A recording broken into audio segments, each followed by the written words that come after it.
Yes, 100 की speed होगी और 10 मिनट का मैटर होगा। स्टार्ट। देश की राजधानी होने के नाते उम्मीद की जाती है कि दिल्ली में व्यवस्था के मामले में इस हद तक अनदेखी नहीं बरती जाएगी कि वह एक जटिल समस्या बन जाए। स्टॉप। मगर इससे बड़ी विडंबना क्या होगी कि दिल्ली फिलहाल जिस सबसे बड़ी समस्या से जूझ रही है, वह वायु प्रदूषण है। स्टॉप।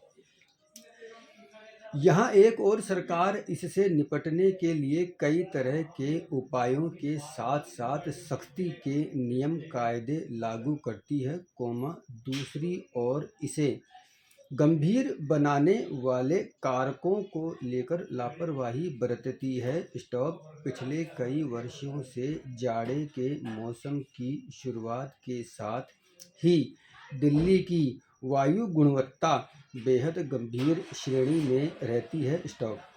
इसे रोकने के लिए कई गतिविधियों पर पाबंदी लगाई जाती है, लेकिन अपशिष्ट प्रबंधन के मामले में हालत इस कदर दयनीय है कि यह गंभीर समस्या बन चुकी है। स्टॉप।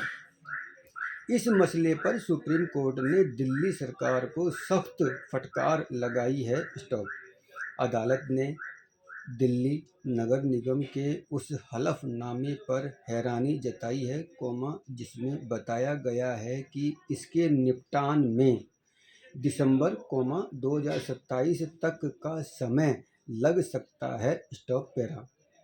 गौरतलब है कि दिल्ली में हर रोज लगभग 3000 टन ठोस अपशिष्ट का निस्तारण नहीं हो पाता है और इसे भलसवा और गाजीपुर के लैंडफिल साइट पर जमा कर दिया जाता है। स्टॉप। वे जगहें किसी पहाड़ की तरह दिखाई देती हैं, मगर वे दरअसल कचरे के ढेर हैं। स्टॉप।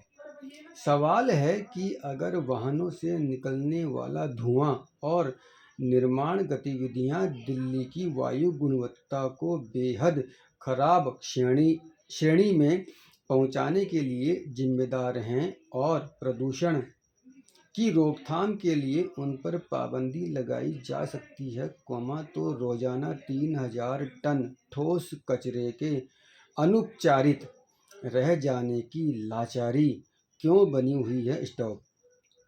इस मात्रा के हिसाब से हर रोज कितना कचरा जमा हो रहा होगा और उससे प्रदूषण का स्वरूप और किस हद तक बिगड़ता होगा, इसका बस अंदाजा ही लगाया जा सकता है। स्टॉप।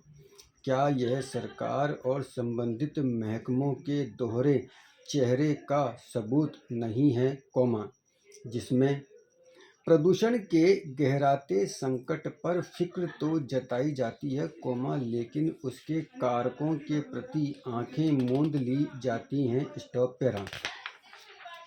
समाज में संवेदनशीलता, सहिष्णुता और मानवीय करुणा के लगातार हो रहे क्षरण को लेकर लंबे समय से चिंता जताई जाती रही है। स्टॉप। लगता है, इस दौर में मनुष्य सभी मानवीय मूल्यों का परित्याग कर नफरत, भेदभाव और अनैतिकता की राह पर चल पड़ा है। स्टॉप। अकारण आक्रोश में और कभी स्वार्थवश वह ऐसी क्रूरता कर बैठता है, जिससे मानवीयता को गहरी ठेस पहुंचती है। स्टॉप। ऐसे में प्रायः निर्दोष लोगों की जान चली जाती है। स्टॉप। किसी को भी मार डालने का उन्माद मनुष्य में कोई एक दिन में पैदा नहीं हुआ है। स्टॉप। इसे समझने के लिए इसकी जड़ में जाने के साथ समाजशास्त्रीय अध्ययन की भी जरूरत है। स्टॉप। आज जिस तरह हैवानियत बढ़ रही है, इससे सिद्ध होता है कि मनुष्य के मन में न तो प्रकृति के लिए, न बेजुबानों के लिए और न ही इंसानों के लिए करुणा बची है। स्टॉप। पिछले 2-3 दशक में बेशक हम आधुनिक हो गए हों, मगर हमारी प्रवृत्ति कई मामलों में आदिम हो गई लगती है। स्टॉप। दिल्ली में रविवार को हुई घटना इसका उदाहरण है। स्टॉप। एक वाहन चालक ने एक रसोइये को महज इसलिए पीट पीट कर मार डाला कि उसकी बस की सीट और फर्श पर गलती से खाना बिखर गया था। स्टॉप। आरोपी ने उसकी हत्या से पहले दिल दहला देने वाली क्रूरता की। Stop para. भाग दौड़ की जिंदगी के बीच रोजी रोटी के लिए संघर्ष बढ़ा है। स्टॉप। मगर इसी के साथ लोगों में सद्भाव की भावना खत्म हो रही है। स्टॉप। अब छोटी छोटी बातों को लेकर वे न केवल घरों में, बल्कि सड़कों पर भी लड़ने लगे हैं। स्टॉप। लोग अब महंगी गाड़ियों में अवश्य चलने लगे हैं, लेकिन किसी की गाड़ी से जरा सी खरोंच लग जाए, तो वे न केवल असभ्यता से पेश आते हैं, बल्कि शारीरिक क्षति पहुंचाने से भी संकोच नहीं करते। स्टॉप। सहनशीलता, करुणा, क्षमा और मानवीयता मनुष्य के आभूषण हैं। स्टॉप। मनुष्यता के ये गुण कैसे लुप्त हो गए। स्टॉप। हैवानियत का शिकार संबंधित रसोइया अपनी कमीज उतार कर सफाई कर रहा था, फिर भी आक्रोश में अंधे चालक और उसके साथियों ने उसके साथ बर्बरता की। स्टॉप। यह तय है कि सभी आरोपी कटघरे में आएंगे, लेकिन निर्दोष रसोइया कभी घर नहीं लौटेगा। Stop para. इसमें कोई दो राय नहीं कि महिलाओं को घरेलू हिंसा और अन्य प्रकार के उत्पीड़न से बचाने के लिए जो कानून बने हैं, वे अपने उद्देश्य और प्रभाव के स्तर पर वास्तव में लागू होने चाहिए। स्टॉप।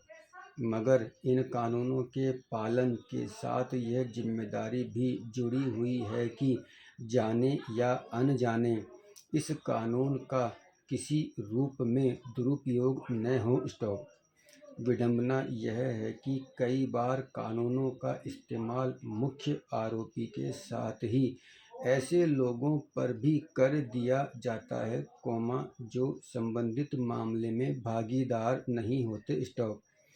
ऐसे मामलों में अगर किन्हीं वजहों से ऐसे आरोप गलत साबित होते हैं, तो न केवल पीड़ित को असुविधाजनक स्थिति का सामना करना पड़ता है, बल्कि कानूनों के बेजा इस्तेमाल का सवाल भी उठता है। स्टॉप। शायद यही वजह है कि सुप्रीम कोर्ट ने शुक्रवार को एक मामले की सुनवाई के दौरान घरेलू हिंसा के मामलों से अत्यंत संवेदनशीलता के साथ निपटने की जरूरत पर जोर दिया और कहा कि किसी आरोपी के परिवार के सदस्यों को आपराधिक मामले में विशिष्ट आरोप के बिना व्यापक रूप से नहीं घसीटा जा सकता। Stop para. महिलाओं के उत्पीड़न की रोकथाम के लिए बने कानूनों का मकसद समाज में महिलाओं के खिलाफ कई स्तर पर पलने वाले हिंसक रवैये से उन्हें सुरक्षा देना है। स्टॉप। अगर किन्हीं हालात में महिलाओं के खिलाफ उत्पीड़न की घटना होती है और पीड़ित उन्हीं कानूनों का सहारा लेकर न्याय की मांग करती है, तो यह स्वाभाविक है। स्टॉप। लेकिन अगर इस क्रम में कटघरे में वैसे लोग भी आ जाएं, जिनकी कोई भूमिका न हो, तो ऐसे में कानूनों के इस्तेमाल को लेकर सवाल उठते हैं। स्टॉप। उत्पीड़न के समय पीड़ित को बचाने के लिए आगे न आने पर संवेदनशीलता, मानवीयता और जिम्मेदारी के सवाल उठाए जा सकते हैं, लेकिन इसके लिए किसी को कानून के कटघरे में खड़ा करने की मंशा को उचित नहीं कहा जा सकता। स्टॉप। पूर्ण विराम।